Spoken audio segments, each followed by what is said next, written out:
මම දැක්කා සමහර මාධ්‍යවල පළවෙලා තිබුණා පසුගිය 6 වෙනිදා ශ්‍රී ලංකාව පිළිබඳ යෝජනාව මානවිකම් කවුන්සිලේ ඡන්දයකින් තොරව සම්මත වුණා කියලා.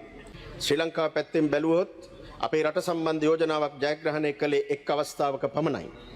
ඒ 2009 වසරේදී ශ්‍රී ලංකාව සම්බන්ධයෙන් අපේ රජයේම ගෙනා යෝජනාවලිය.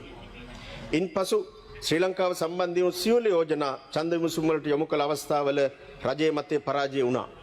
ඒ වගේම ශ්‍රී ලංකා රජයේ වෙනුවෙන් ලැබෙන කුඩා ඡන්ද ප්‍රමාණයද ක්‍රමක්‍රමයෙන් අඩු වී තිබෙන අතර ස්ථාවරයක් නොගන්නා රටවල් ගන්න වැඩිවීමක් සිදු වී ඇති බව පෙනෙනවා. 2012 දී අපි වෙනුවෙන් ලැබුණේ ඡන්ද 47න් 15යි. 2013 දී ඡන්ද 47න් 13යි. 2014 දී ඡන්ද 12යි. 2021 දී ඡන්ද 11යි. 2022 දී ඡන්ද 7යි. නමුත් විමතියට කරුණ වන්නේ එවකට සිට රජයන් පරාජය වන බව දැන දැනත් මෙම ඡන්ද ව්‍යාපාර සඳහා මහජන මුදල් මිලියන ගණන් වැය කිරීමයි.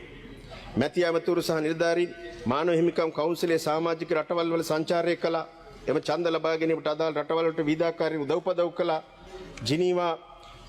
ජිනීවා වල සැසිය පැවැත්වෙන දිනවලට විශාල මැති ඇමතුරු සහ නිලධාරී කණ්ඩායම් දවස් ගණන් ස්විට්සර්ලන්තයේ සිටමින් කාලය සහ මහජන මුදල් වැය කළා.